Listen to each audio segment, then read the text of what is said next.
Jake is in love with the Dabo girl. Vols are getting into everything, and you'll find us at level 7, section 5. Hey everybody, and welcome to the 7th Rule with Cirroc Lofton. Hello, hello.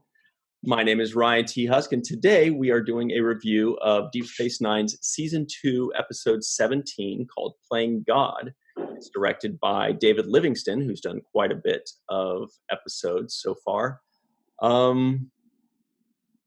What'd you think of it, Cirroc?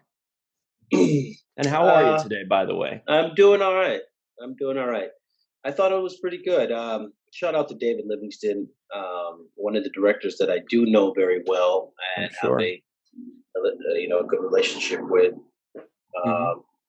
David used to bring his son around every once in a while when he was filming and doing his director thing.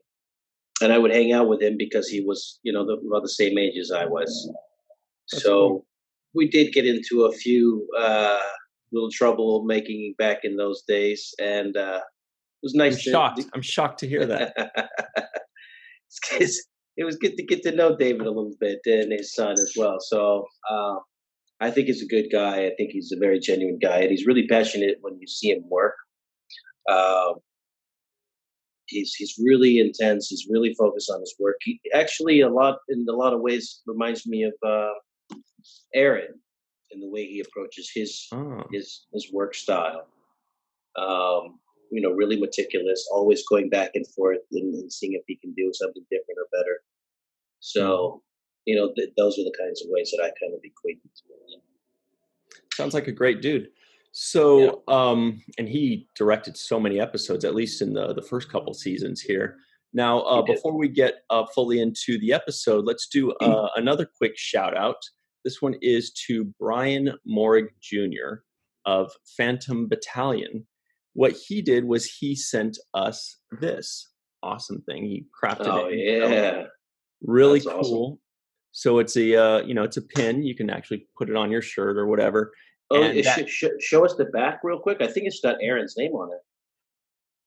It says, it says Aron Eisenberg and his date of birth to date of death. And that's on the back. You put it on here. And this image that he used for this was one of Aron's most famous pictures or well-known pictures. I think he called it Loneliness or something like that. It's a really cool tree on top of a hill all by itself with a sunset right behind the tree. It looks really cool.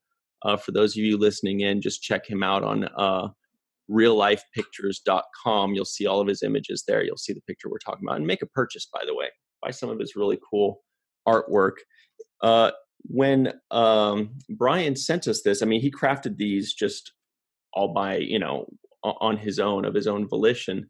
He had made a few of them and we saw them and said how cool it was. And he said, hey, give me your P.O. box and I'll make another one and send it to you. So really nice guy.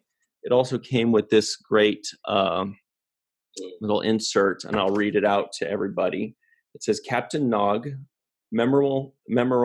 Why can't I read today? I'm so sorry.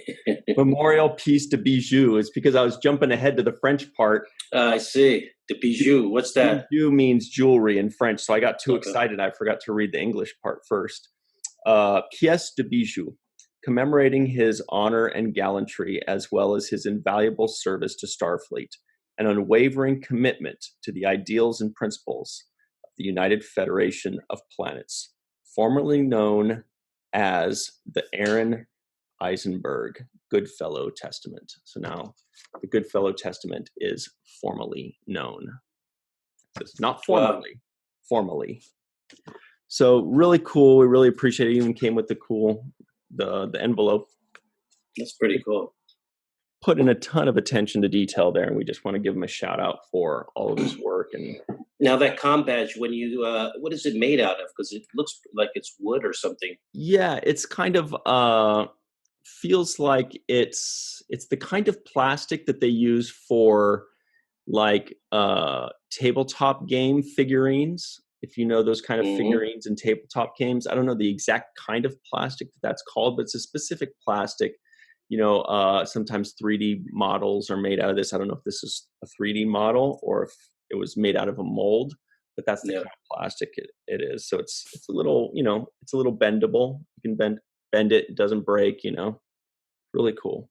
It's really cool. And that image I remember from at the funeral, that it was one of the things that was on the loop as we were having the ceremony. Right. That picture. Yeah. That picture. And I think it came with a caption on the side of it, one of Aron's quotes when they were putting it up there. So, I mean, that's just really great detail and, a tribute to our Captain Nog. Captain Nog forever.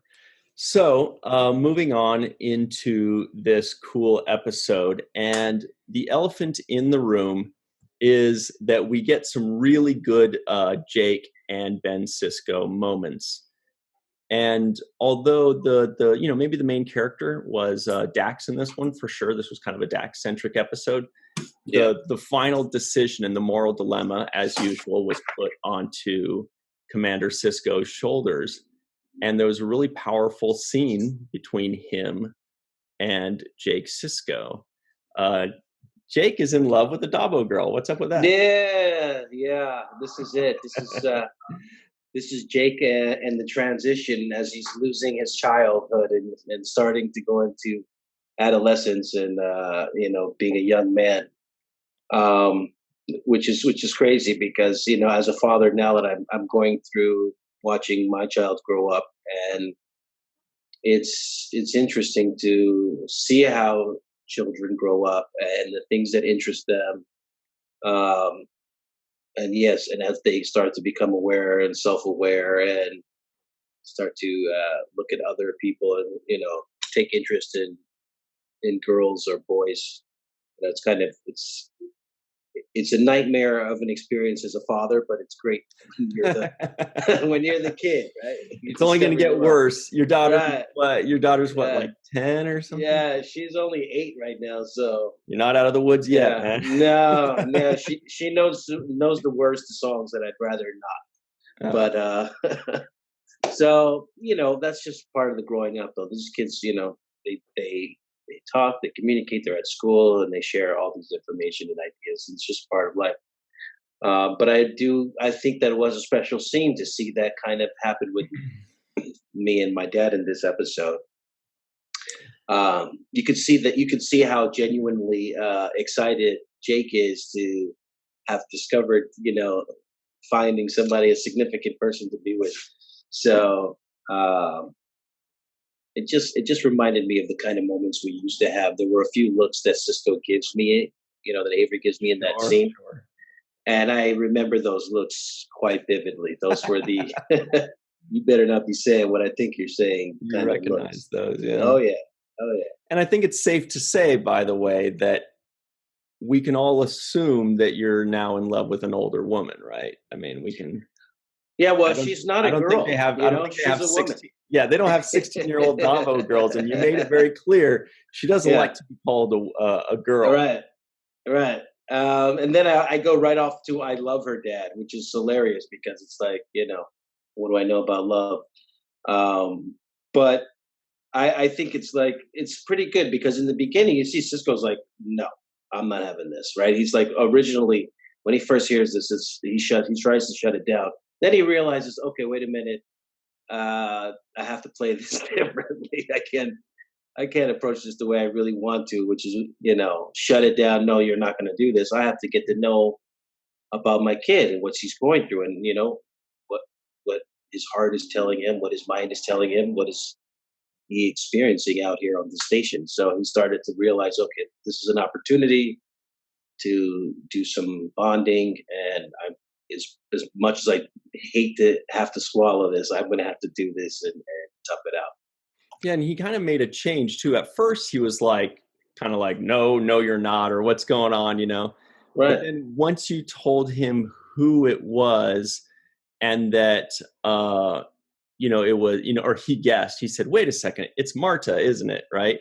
And that's that you've apparently been tutoring her in entomology.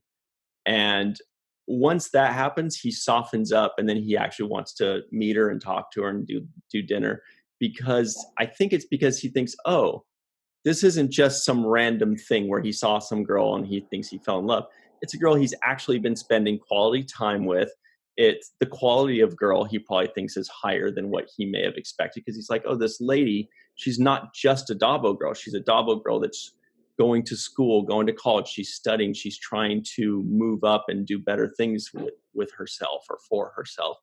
And so his attitude towards it shifts pretty quickly based on that, because suddenly it's something that he feels he can approve of rather than something that he should be stern about. Yeah, and Jake's like right away, like, all right, tonight, what time? Yeah, like, wait, so no, he's like, how about tonight? How about in 35 minutes? Yeah. She could be here in 10 minutes. Yeah. Jake to Marta, it's all good, 7:00. You can come out of my bedroom now. It's cool. He's cool with it. She just crawls up from under the sofa. No, so, yeah, so it's a special moment. I mean, these are the moments that we all have as parents, and children alike. So we've both shared in these moments. I've had these moments growing up, and they captured it well in this particular episode, which is great for Sisko because, once again, like Aron used to say, he likes the dynamic of seeing Sisko, dealing with father issues. Mm-hmm. It brings out the more human side of him. It shows a different level of his character that has a sensitivity and something to lose or something to love. Right. So I think it's important. And this is one of those moments where we get that really kind of, father-son bonding type of moment. For sure. There was one minor point too, just kind of that it reminded me of what I think I mentioned this to you before, but when Jake said, I'm tutoring her in entomology, I had to rewind and make sure you said entomology and not etymology, because I remember, and it was entomology, so that's the study of bugs, not the study of the origin of words. And the way I found out what etymology was originally was when I was a kid and watching Next Generation. Data says something like, curious, what is the etymology of that expression? And I remember asking my dad, what's entomology? And he's like, the study of bugs. And I'm like, I was like, maybe I said the word wrong. He's like, was it etymology? And I'm like, yeah. He's like, okay, that's the study of origin of words. I was like, it was probably that one. That's probably yeah, that fits better in this sentence that I just heard. Okay, so that was a data moment for you growing up. Right. Oh, everything I know I learned from Star Trek and from cats and from basketball. That's really it. It's funny that you said that, because one of the things that has kind of come up whoa, still alive, still here. We made it. My holder is not holding. Wow. Are you holding? So I'm holding, but I'm not holding. All right, let's see if it holds. No, the one questions that I always have, because when we watch these episodes, you're always like, yeah, there was a Bolian in that episode, or I saw an Andorian and I saw this. And it just made me think, like, how these aliens leave these lasting impressions on the fans, mm-hmm. right? And also how they reoccur. So they always, you'll always see one of these kinds of aliens in other shows and throughout, which keeps that consistency. Case in point, the guy behind me is a Pac-Led, Pac-Led's, everybody knows, a very famous episode they were introduced in Next Generation. This was posted by a guy in a group on Facebook a couple weeks ago. He just happened to post this picture of Jake Sisko and a Pac-Led, which was an episode we covered like just 2 weeks ago. Right. So, you don't mind if I steal that? That's perfect. Anyway, go on. No, but so it's just interesting to me how these kinds of things stick and how they embed themselves in our conscious, right? Mm-hmm. And that's all. Like you said with the etymology line, like there's a significant memory and moment attached just to that word, right? When you hear it, it right away brings you back to you and your father's conversation and asking me about. And I just feel like when we see these things, they kind of have those attachments to us. They have these signifiers about either where we were or what place we were in our life, what we were going through, emotionally. A lot of people, when they talk to Aron about watching his performances, right away they're attached emotionally to a time and place in their life that they were going through something. Right. That's a good point. I'm hoping in the people in the comments below, everybody listening in, let us know a memory that you have where Star Trek either taught you something or triggered something, some curiosity within you to go and learn something, whether it was just triggering wanting to learn about engineering or science or word, because I'm sure there are a ton of stories like that and they're all pretty cool. There is one more thing I want to touch upon with that scene before we move on, and that was at the end of the scene. And I know we're talking about the middle of the episode first, but that's what we do around here. It was once Sisko is faced with the decision of, do I kill this galaxy, this growing galaxy, in order to save mine, or do I not?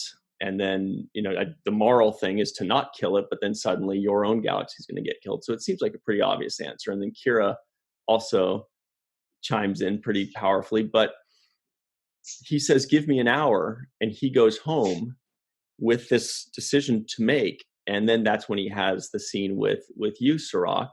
And you guys talk all about this. And then the way it ends is when you say, hey, well, how about tonight? Let's have dinner tonight.